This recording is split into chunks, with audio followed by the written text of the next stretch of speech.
L'art et l'architecture sont depuis bien longtemps étroitement liés. Le musée, véritable lieu d'exposition, en est d'ailleurs une parfaite illustration. Au cours de cette conférence, Hans Ulrich Obrist, Berger et Berger ont livré leur vision justement de ces espaces chargés de fédérer, de diffuser et de rayonner.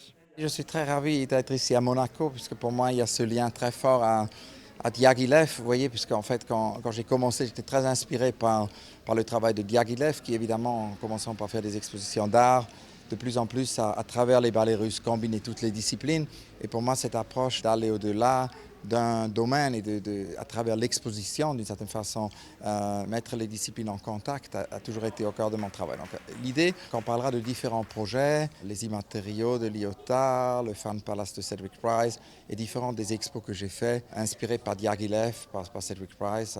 Donc c'est un peu un sommaire de certaines idées aussi. C'est d'autant plus merveilleux que c'est à Monaco avec Marie-Claude Beau, puisque Marie-Claude Beau a été, depuis qu'on s'était rencontrés, complètement au début des années 90, pour moi une énorme inspiration, parce que j'ai eu une bourse à la Fondation Cartier quand Marie-Claude était directrice là-bas, et j'ai des souvenirs extraordinaires de ces rencontres que j'ai pu témoigner, participer entre la musique, entre l'art, le cinéma, la théorie, et donc c'est par rapport à ça aussi un hommage à Marie-Claude Beau.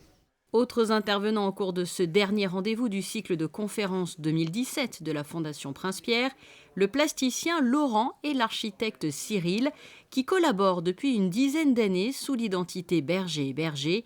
Ils ont eux aussi pu livrer leur vision contemporaine du musée. On va jouer le jeu d'alimenter, la réflexion sur ce musée du XXIe siècle. Et donc on va présenter quelques projets qui peuvent être compris comme des formalisations fragmentaires de ce qu'est le musée. Enfin, le musée à venir, évidemment, il est forcément le musée... il est le musée sur lequel on travaille déjà, d'ores et déjà, quoi. Donc voilà, on va présenter plusieurs projets. Je pense que les projets qu'on va présenter s'inscrivent, je crois, dans une certaine modernité. De savoir s'ils sont du XXIe siècle, on peut espérer qu'effectivement il y a une pérennité des dispositifs qu'on a pu créer et qu'ils auront encore une certaine pertinence au XXIe siècle. Mais voilà, donc je ne crois pas qu'il y ait vraiment d'idéal. On va montrer des musées réalisés, d'autres qui sont simplement conceptuels. Notamment un pour le Centre Pompidou, pour l'occasion d'un centre Pompidou mobile, et puis le musée réalisé, en particulier la collection Lambert en Avignon. On est hérité d'un travail qu'on mène depuis un certain temps sur ces questions d'architecture, mais aussi en tant que praticien de ces espaces, puisqu'on a une double pratique, on est aussi artiste, et donc du coup on essaye d'avoir une réflexion comme ça sur le lieu et l'usage, et donc de pouvoir presque envisager un musée idéal pour notre propre pratique d'artiste. Il y a un peu ça comme moteur initial, puis ensuite évidemment le rapport au contexte et à la commande qui nous impose évidemment de manière de travailler, de répondre.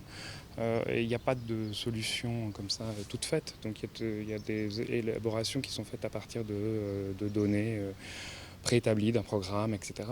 Et si le cycle de conférences de la Fondation Prince-Pierre est terminé, l'actualité de la Fondation, elle, ne l'est pas, vous vous en doutez. Prochain rendez-vous le jeudi 8 juin au lycée technique et hôtelier de Monaco. Les élèves participant au coup de cœur des lycéens rencontreront des auteurs sélectionnés pour le prix 2017.